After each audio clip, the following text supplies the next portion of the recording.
So today we are starting a new worship series. First of all, let me direct your attention. There should be an insert somewhere in your bulletin. If you want to follow along and if you want to take notes, this will help. If you need more space than this, there's a whole section on the inside of the bulletin where you can kind of follow along. But this is just to give you an idea about where we're going. This series is going to have a lot of practical advice, and so if you want to keep some of the pointers along, this is a good way to do it. That's kind of why we're adding it now. So, just to kind of keep everybody on the same page, we have an outline if you want to follow along that way. Like I said, today we are beginning a new sermon series, and we are focusing in on our habits. And specifically, we're going to be talking about stewardship. How are we good stewards of what God has given us? Right? Now, this starts with the premise that God has given each of us different things. This begins with the idea that God has given us some time to glorify Him, to get to know Him, to have a good life, and to help others have a good life, right? It also begins with the idea that God has given each of us different skills, abilities, education, training. God has given each of us different things that we know, things that we are good at, things that make us us. And we're supposed to do something with that. God has given each of us some resources, some money, some wealth, something, some property. We all have different resources that God has blessed us with.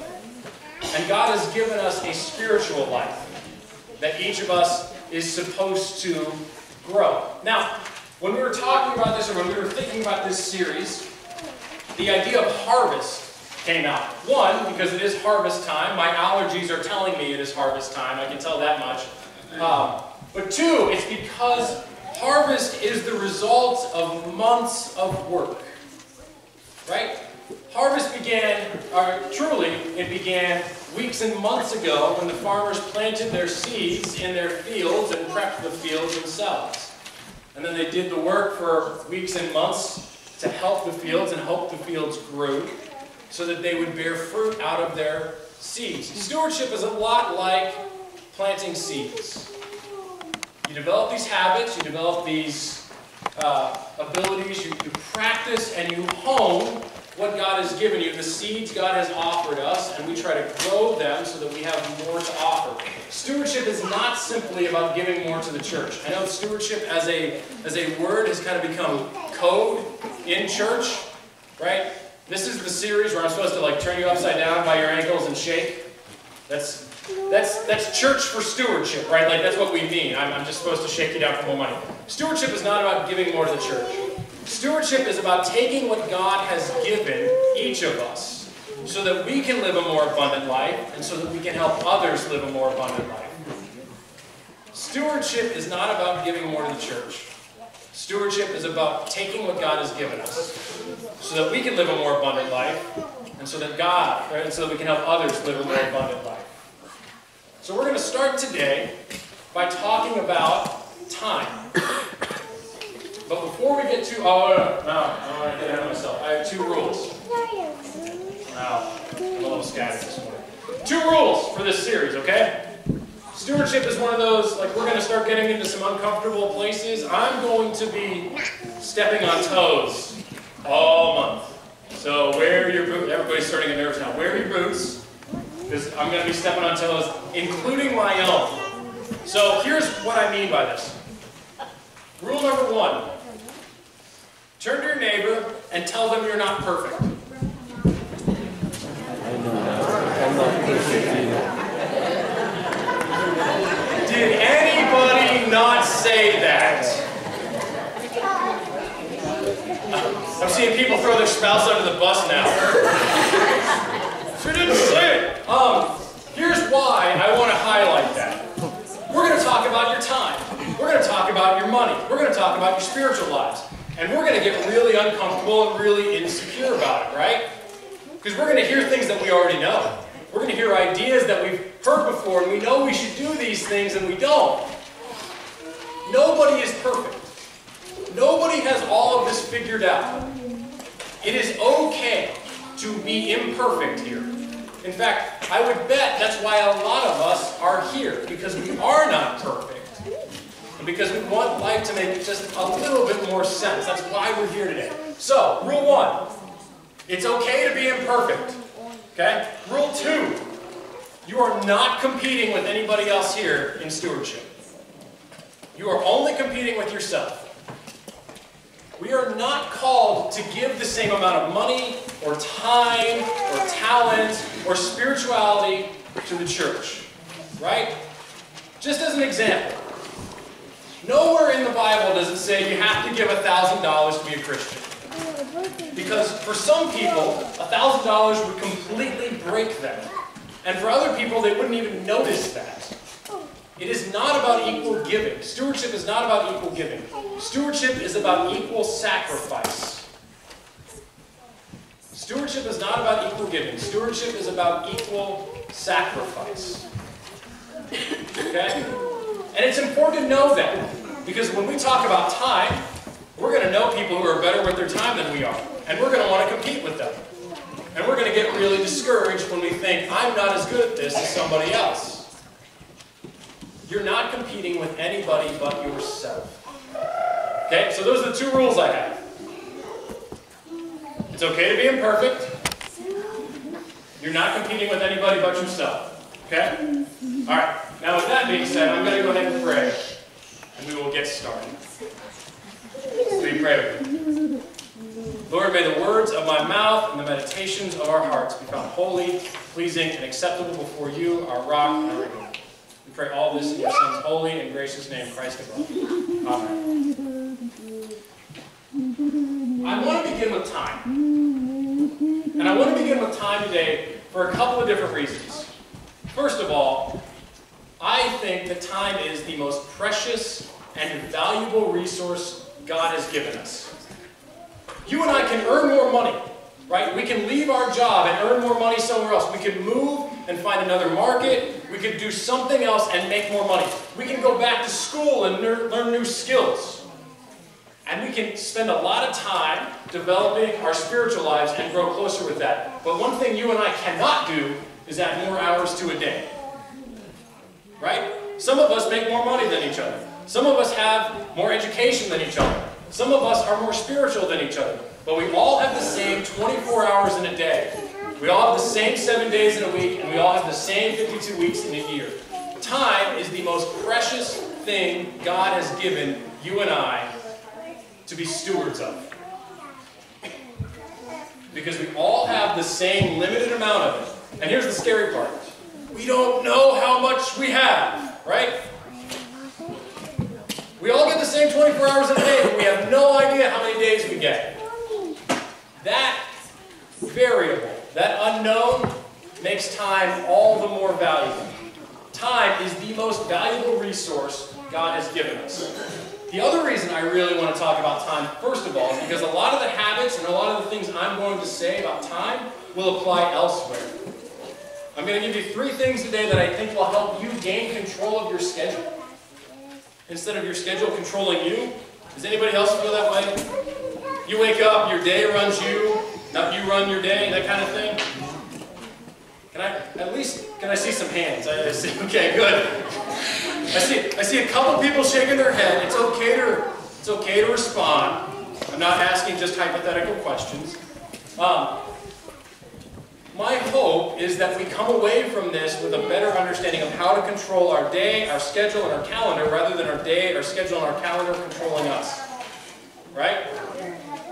Because time is our most valuable and limited resource. And here's the big reason. We all have things we want to do, right? We all want to be better spouses. We all want to spend more time in church. We all have things we want to do, and all of these things take time. I have a lot of people. Now, we have a very good congregation. Very generous. We have a lot of people who give a lot of time and serve a lot. But I can tell you, we have a lot of people who would like to do more. And the reason why they can't is they don't feel like they have enough time. I hear it a lot. I wish I could spend more time with my kids, but I don't feel like I have enough time. I wish I could be a better spouse, but I don't feel like I have enough time. I wish I could draw closer to God, but I don't feel like I have enough time. My goal with this series is for all of us to come away with a deeper understanding of how do we use what God has given us so that we live a more abundant life and so that we can help other people live a more abundant life. And so it's going to be a little bit more practical in that. So that's why we're talking about time, right? Those are a few reasons why we're talking about time. So, what do I think help? What are some things that I think help me control my time? I'm not good at this, for the record. This is one area where I'm just going to raise my hand and say, I'm imperfect, like really badly imperfect. So, what are some things that I have seen? What are some things that have helped me manage my time a little bit better? First thing, know thyself.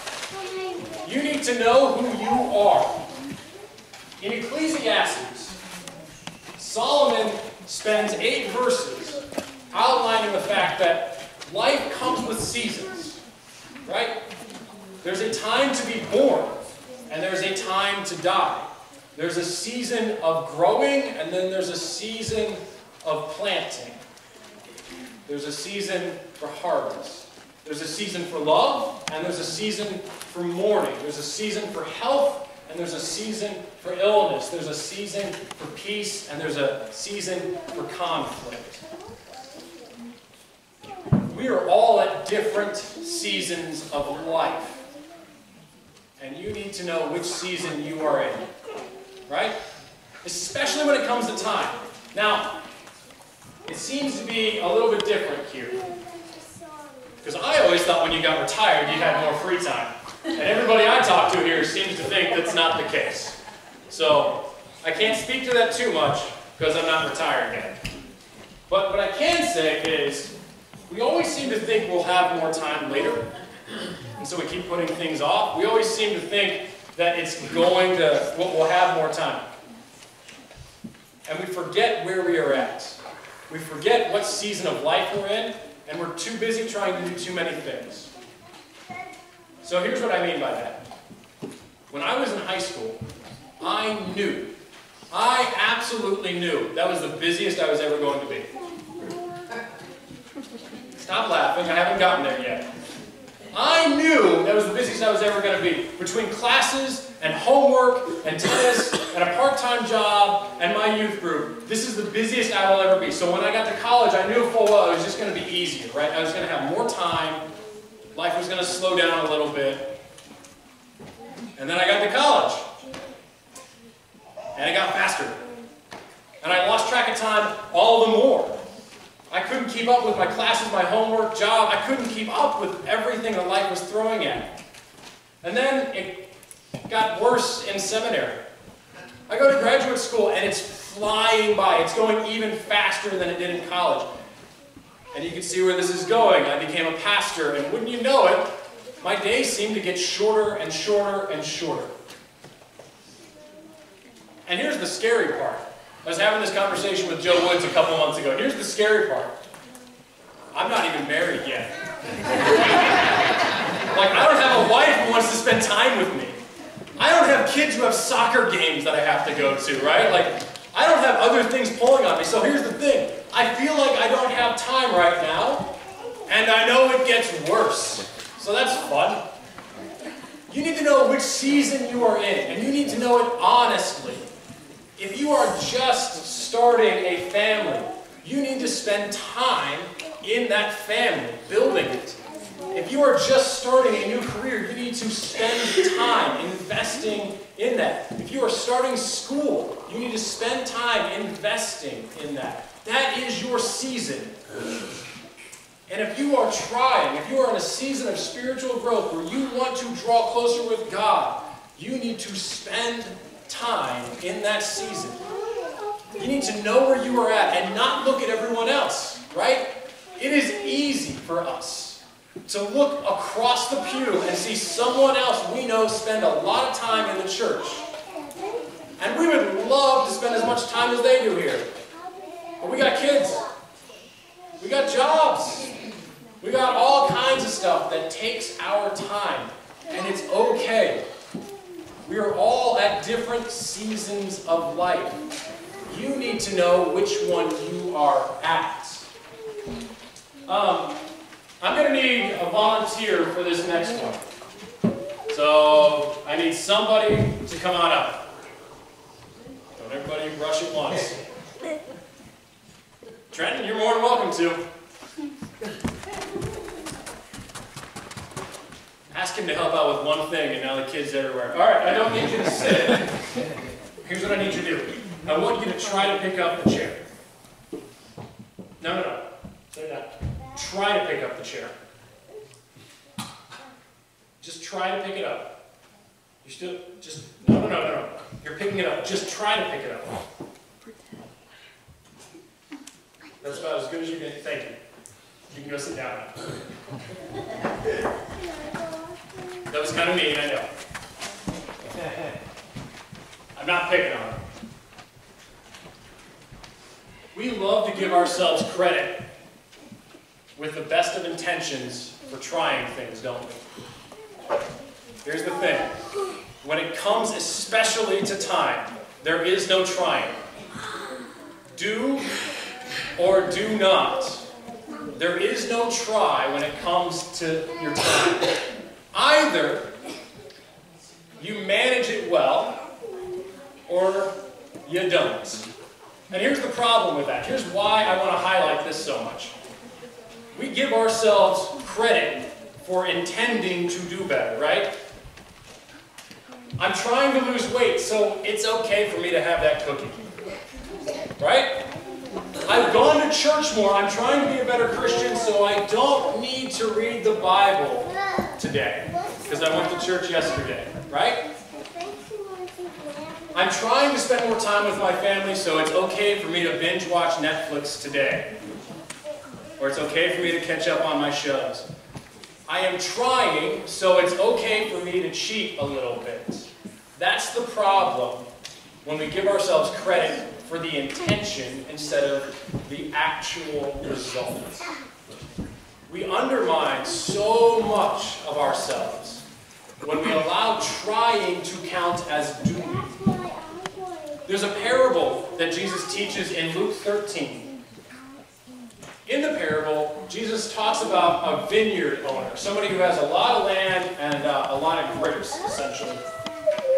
And he's out on a tour one day with his employees and his staff, and he looks and he sees a fig tree there. And the vineyard owner, who is selling grapes by the vine, not figs, notices that nothing is growing on the tree. So he tells his employees, rip it out. Take it out, cut it out. To which his employees say, give me one more year to try and grow something. And the vineyard owner says, you get 1 year. And then it comes out. It is okay to want to start new habits. It is okay to want to start new things, but you have got to put parameters on it. If you want to try and lose weight, give yourself 2 or 3 months with an exercise program. If it doesn't work, try something else. The problem is we will indefinitely try something for months and years. Do you know how many people I've said, I'm trying to get back to church? How long have you been trying? 10 years. At a certain point, you're not trying, are you? You need to put parameters. Put boundaries, put time hacks, put dates, put whatever you need that says, I am doing this. Or don't do it. Here's a word of advice for it. Because this is one area I am particularly bad in. I am fantastic at coming up with ideas and trying all kinds of things. Not really good at finishing them, but I'm fantastic at trying new things. It is okay to say no. It is okay to say no. Some of us need to say no. Some of us overextend ourselves because we can't say no, right? We don't want to say no to people, so we wind up working too hard. We don't want to say no to God, so we make sure that we're reading our Bible every day. Not with family, kind of just on our own. We're not able to say no.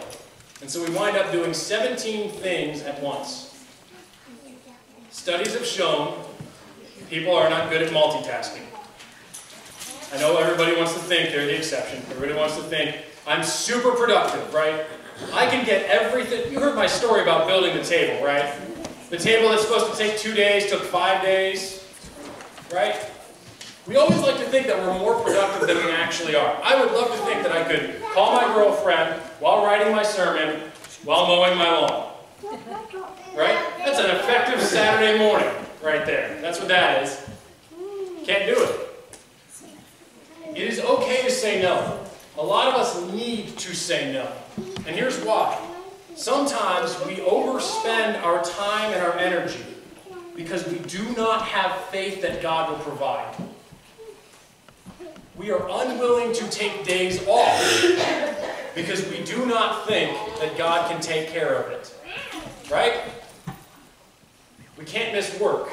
We have to work 7 days a week. Why? Because I don't know if God's going to provide. But I know I can. Right? We need to be willing to say no. For our own health, we need to be willing to say no sometimes. The best advice I've ever heard on this came from a TV show called Parks and Recreation. Now, I'm going to paraphrase this because, well, it's probably not something I should say in church. But don't try to do 2 things halfway. Do one thing all the way. Don't try to do 2 things halfway. Do one thing all the way. Okay? The last thing that I want to offer you is probably my favorite phrase that I heard while I was learning about this. Slay your dragons before breakfast, so they do not eat your lunch. Slay your dragons before breakfast, so they do not eat your lunch. That is a picture of St. Michael the Archangel, the Catholic and Eastern Orthodox saint, out of the book of Revelation, dealing with Lucifer, or the dragon, or whatever kind of terminology you want to use. It's one of my favorite pictures. At the beginning of Jesus' ministry, he set up a habit. In Mark chapter 1, we see very quickly that Jesus spends time in his morning hiding himself away from everyone else, going up the mountain to spend time with God. And you know why he did it? Because he knew that as soon as the sun came up, there was going to be a crowd. And he was not going to be able to spend time with God like he would want to. Slay your dragons before breakfast so they do not eat your lunch. You and I all have things in our life that have to get done. Bills have to get paid, right? You need to spend time with your family. You need to spend time taking care of your health. Because if you do not do these things, you will have no lights or heat or water. You will not have a family. And you will not have any health. Slay your dragons as early as you can. And here's the problem. They don't care. These things don't care if you want to do them or not. You have to do them all the same. As a personal example, I am not good at administrative stuff. You can ask anybody who has ever had to deal with me in paperwork. I am not good about filling out paperwork. I'm just not. The Army hates me for it. The conference hates me for it. I've apologized to every secretary who's ever had to handle a file on mine. I'm sorry. It'll get done maybe by the deadline. I'm just not as good about that stuff. But I know it has to get done. You want to know my trick? I'm a morning person. So I get up early, and when nobody else is bothering me, when I don't have any phone calls, when I don't have any other emails, when there's no other meetings I have to go to, I send out the emails. And I fill out the paperwork. And I do it when I have the most attention and focus and energy to get it done. Because I know it has to. Slay your dragons before breakfast so they don't eat your lunch. Make a priority of getting the things that have to get done earlier rather than later, because they will get done one way or another. And here's why I just want to circle back for this, because I think it is important for us to understand why time is so valuable. Given the right amount of time, you can accomplish incredible things. In the span of a lifetime, people have changed the world in dramatic and profound ways. In the span of a century, we have gone from people who cannot travel more than a few miles in a day to people who have gone to the moon and back. In our lifetime, well, not mine, but in our lifetime, we've seen that. If you manage your time well, you can accomplish incredible things. If you do not manage your time well, you will be burnt out. And you will be exhausted. And you will wonder where the days, the weeks, and the months went. You'll wonder why you don't have the relationship with God that you want and that you see other people have. If we can get control of our time, we can get control of almost everything else in our life.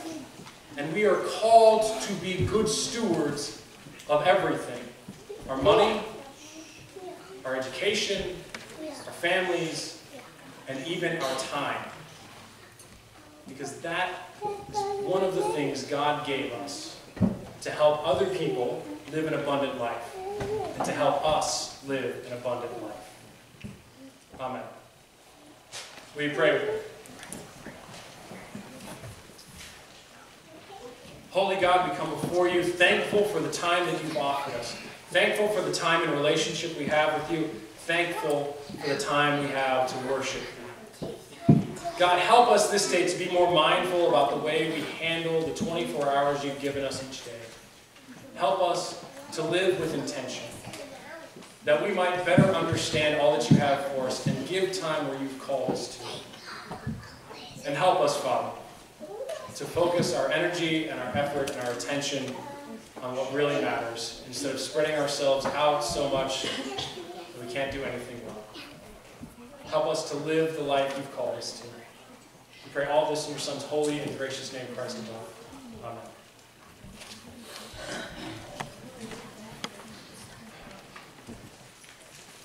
It is probably my favorite time of the month, communion time. A couple of things logistically about communion here, just so everybody knows. We offer an open table of communion. That's fancy Methodist lingo for I'm not checking your IDs. You do not have to be a member of this church.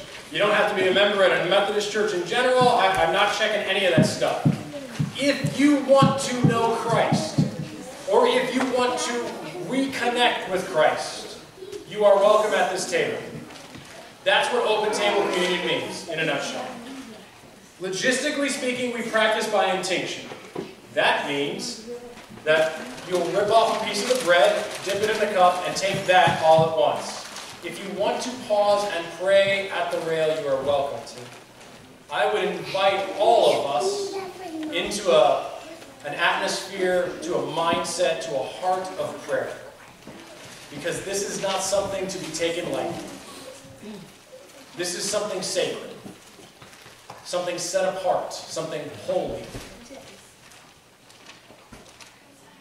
I know it says in the text that wherever 2 or 3 are gathered, God is there. And I'm not arguing that. But there is something special when we celebrate communion with one another. There is a new reality of God in those moments. God has something to give each and every one of us in communion. And it will look different for each and every one of us. So I don't want us to enter frivolently. I don't want us to enter kind of thoughtlessly. Be mindful of the time and the space that we enter. It's not meant to scare you off. I want everyone to take it if you want. But I want us to take it with the right heart and the right mindset.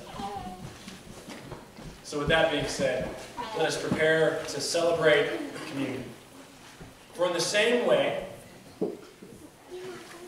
that Christ offered it to his communions, I will offer it to you.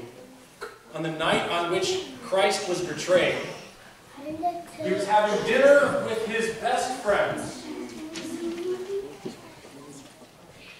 And during the meal, he took the bread and he broke it, saying, "This is my body, which is given for you. Do this in remembrance of me."